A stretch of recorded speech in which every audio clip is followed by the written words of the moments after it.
We will now show a short demonstration of the stability analysis solution with shelf life prediction.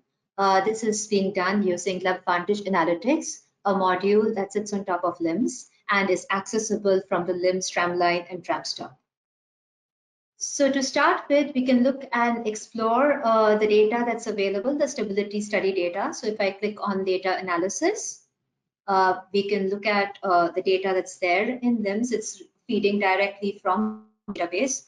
So we can see that for a particular, there's one product which has 5 different studies associated with it. Over here, we can look at an extract of the data. So we have the study ID, the container type, the storage environment ID, the condition label, and the schedule rule level. So all this information is there in LIMS and is taken from LIMS. Let's go to the variable selection. So that's the first step. So for the variable selection, we can choose the product ID. We can choose the option for storage environment. So let's go with room temperature. We can go with the condition label. So the filters cascade based on whatever data is there in the LIMS system. So on the params, I can choose this, which is the mean tablet weight. So once we have chosen all of this, we can define the different statistical parameters that we are interested in. So let's say for confidence interval, we've put in 95%. The max shelf life we want to observe, that's the limit beyond which, that's a limit till which we will be analyzing the shelf life. We put that as 48. We've kept the lower acceptance limit for that mean tablet weight as 2.1. In this way, you can also configure the upper and the lower limit of residual standardizing. So once I click on submit, it takes the filter selection that there on top and then does the necessary analysis, runs the necessary algorithms. So now we are ready with variable analysis as well as the shelf life prediction. So I click on OK, which will take us back to the home screen of the stability solution. So to start with, let's look at the different variable assessment. This is where we look at ANOVA and ANCOVA to assess the variables. So looking at the selected parameters, it's running the ANOVA and the ANCOVA, and you can see the outcome and also the model parameters. So it's a detailed statistical table that gets presented to the users. Now, if we go to the residual analysis, it's going to give you the analysis of the residuals along with the certain residual plots. So here you can see the statistics, summary statistics for residual analysis, and you can also see the residual plots below. Now, to do the shelf life prediction, we have 2 options. So one is we can look at it study by study, or we could pool the data across multiple studies and then do the stability analysis. So to start with, let's go with the study. We choose one study, let's say this 50, and we click on generate.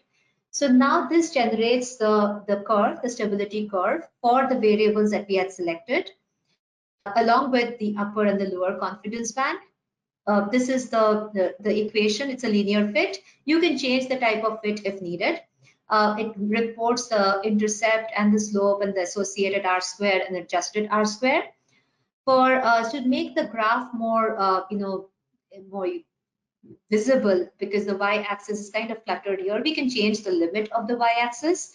So let's say on the lower limit I put in 2, and on the upper limit we can go with maybe a 2.3. So now it's easy to observe the graph. The graph is reporting the lower and the upper limits. That's the blue lines are the confidence bands, and the green line is the fit, and the dots that you see, those are the actual data points. So the cutoff threshold that we had put for the transform value, that's the red line that you see out there. And where it hits the x-axis, that's the shelf life prediction. That's the shelf life expiry that gets reported. We can choose to turn off or on each of these lines. So for example, if you want to turn off the upper confidence band, you can do this toggle and it gets removed. On the basis of this analysis, we provide the detailed report, and we also report the lower expiry date as 25. Now we could do the same analysis by pooling in all the 5 studies that exist for this combination. So now let's go back to our landing zone and choose the analysis for the pooled study outcome.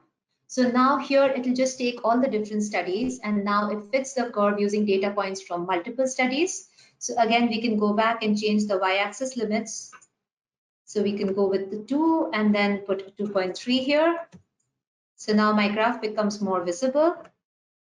And we can see if we pool in the studies, the shelf life is closer to 30. I think it will come to maybe a 29. We can go down and check the exact value. So 29. So in this way, you can keep analyzing your data, your stability data set, and do the necessary shelf life prediction. LVA offers a lot of algorithms, different kinds of fit. So it's actually quite easy and for the business users to kind of interact and get the shelf life outcome. So that completes our demonstration of the stability solution.